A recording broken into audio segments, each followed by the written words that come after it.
बिस्मिल्लाहिर्रहमानिर्रहीम अस्सलाम वालेकुम। काश्तकार भाई, गंदम के खेत के अंदर बाद औक़ात आपको पत्ते जो हैं कुछ इस तरह से लिपटे हुए नज़र आ रहे होते हैं। पत्ते लिपटे हुए होते हैं या पत्ते मुड़े हुए होते हैं, पत्ते बल खाए हुए होते हैं।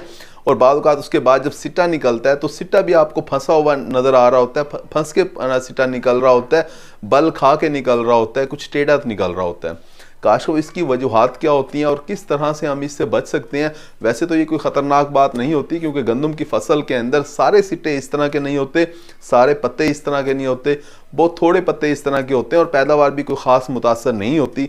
लेकिन हमारे काश्तकार जो हैं हर साल बार बार ये पूछ रहे होते हैं कि इसकी वजूहात क्या हैं, पत्ता फट क्यों रहा है, पत्ते के अंदर चीरा क्यों आ रहा है, या पत्ता जो है उसके ऊपर दांत की तरह के निशान, चबे हुए निशान नज़र आ रहे होते हैं। इसकी वजूहात क्या होती हैं ये हम बता रहे होंगे।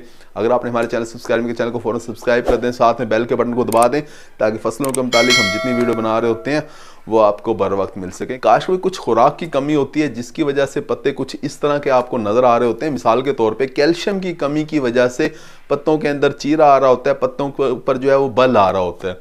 अब कैल्शियम की कमी हमारी ज़मीनों के अंदर आमतौर पे नहीं पाई जाती, लेकिन बहुत थोड़ी ज़मीनों के अंदर कैल्शियम की कमी पाई जाती है। हमारे काश्तकार दोस्तों को चाहिए कि जब ज़मीन तैयार कर रहे होते हैं, जिस वक्त हम DAP खाद का इस्तेमाल करते हैं, उसके साथ ही अगर हम जिप्सम का इस्तेमाल कर दें, 4-5 थैले अगर जिप्सम के डाल दें, जो बहुत सस्ते आ रहे होते हैं, ज़्यादा महंगे नहीं होते, अगर आप जिप्सम का भी इस्तेमाल कर देते हैं तो आपको ये कैल्शियम की कमी अपने खेतों के अंदर नज़र नहीं आएगी।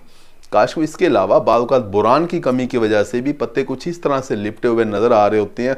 आपको चाहिए कि आप बोरान खाद भी DAP के साथ ही आप डाल सकते हैं। सोना बोरान 1 थैली अगर आप डाल देते हैं तो 2-3 साल तक आपको इस तरह की कमी के असरात जो हैं अपने खेतों के अंदर नज़र नहीं आएंगे। इसके अलावा अगर आप उस वक्त नहीं डाल सके तो इस वक्त भी आप बोरान का स्प्रे करवा सकते हैं। 100 ग्राम बोरान 100 लीटर पानी के अंदर हल करके गंदम की फसल के ऊपर स्प्रे किया जाता है।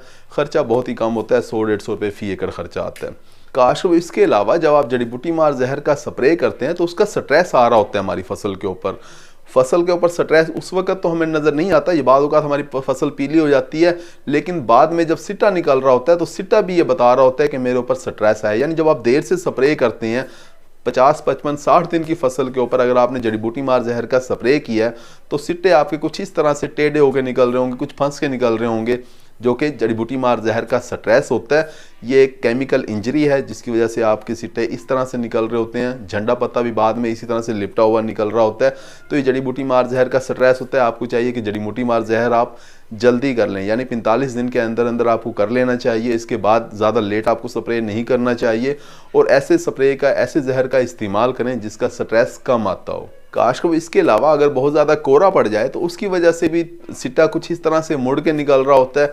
इसके अलावा भी बहुत सी वजूहात हो सकती हैं, लेकिन जैसा कि मैंने आपको पहले बताया कि हमारे खेत के अंदर बहुत कम सिट्टे इस तरह के नज़र आते हैं, बहुत कम पत्ते इस तरह के नज़र आ रहे होते हैं, तो ज़्यादा परेशानी की बात नहीं है, कुछ ज़्यादा आपकी पैदावार का नुकसान भी नहीं होता।